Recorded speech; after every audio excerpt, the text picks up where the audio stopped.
مرګرو ول خدمت کې ولاړ یم او د یو داسې خطرناک ډاکټر سره ولاړ یم چې د شپې اکثر په غاښ کې سړی کشي سړی ثابته شپه یو طرف ته بل طرف ته اوړي چې خدای پاک دې خطرناک ډاکټر ته به کله رسو. هغه ډاکټر صاحب مې په خوا کې ولاړ دی ډاکټر آفتاب.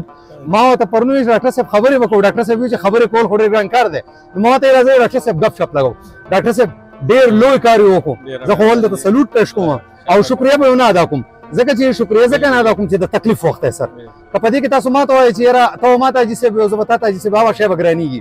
خو د غاښونو طرف ته ستاسو خیال کېدل بیا د دونه ښکلي شاګردان د ښکلي ډاکټران د ښکلی خلک دغه ملګری چې کوم دی نو هغه هم زموږ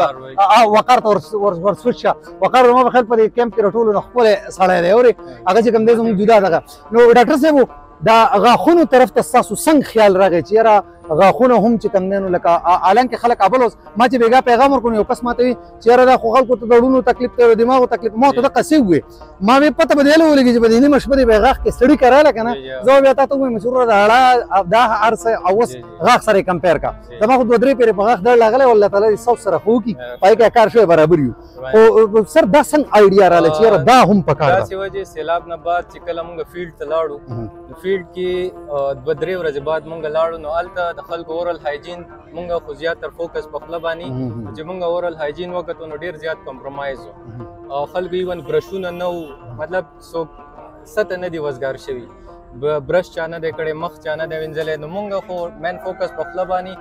دا آیډیا هغه ځای نه راغلی چې مونږ له پکار دي ایز ا ډینټسټ چې مونږ خپل دا رول ادا کړو او د دې خلکو دا خدمت وکړو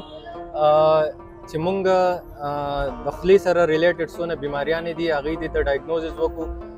د دې د صفایي خیال وساتو دې ته برشونه پرووایډ کړو د دې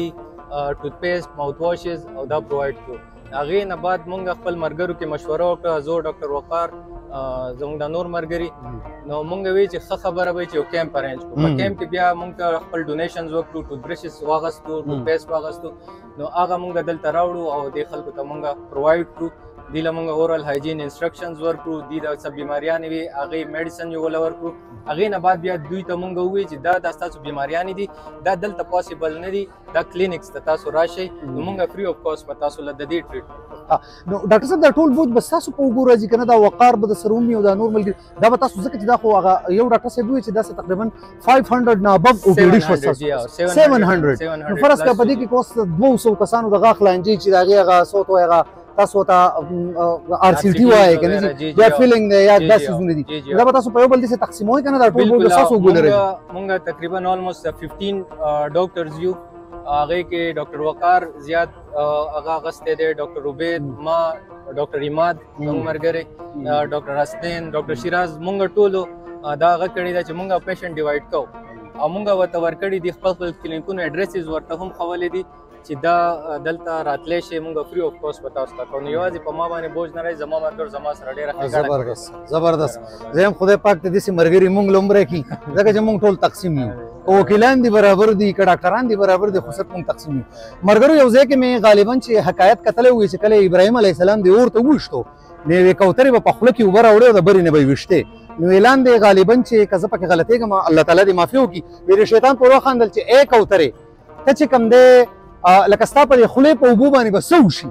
نو هغه کوترې ورته ویل چې هېڅ نه کېږي خو چې سبا ورځې خدای پاک تپوس وکړي چې زما خلیل په اور کې پروت و تا پکې څه کړي نو ما پکې بره د هغه خولې نه اوبه راویشتي دي. ډاکټر صاحب خو لوی کار وکړو د کوترې د هغه کار نه ډېر لوی کار دی دا زموږ کار پکې خالص داسې دی لکه د کوترې د خولې هغه اوبه. الله تعالی دې اول ډاکټر صاحب له د دې ټول ټیم له دا ښکلی ډاکټر چې دی له دې ټولو له د خدای پاک اول نه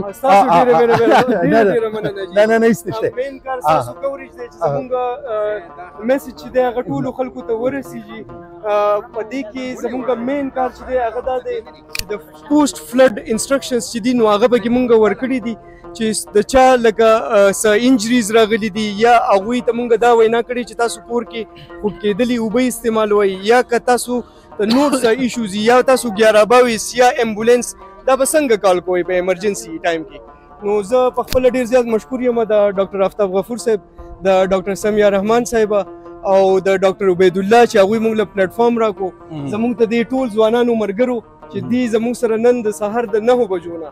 دې بالکل دمه نه ده کړې نه یې خوراک غوښتی دی نه یې اوبه غوښتي دي او ناست دي او مسلسل لګیا دي او خلکو ته میډیسن دي پرووایډ کړي دي پریسکرایب کړي دي ورته اورل هایجین انسټرکشنز یې ورکړي دي پوسټ فلډ انسټرکشنز یې ورکړي دي ماشاءالله او دا یې ورته ویلي دي چې ستاسو سره چې کم دا پرسکرپشن مونږ تاسو له درکو دا تاسو کلینکس ته راوړئ تاسو ته به فری آف کاسټ به تاسو ته دا علاج کیږي نو خدای پاک دې زموږ نه مخکې هم داسې کارونه واخلي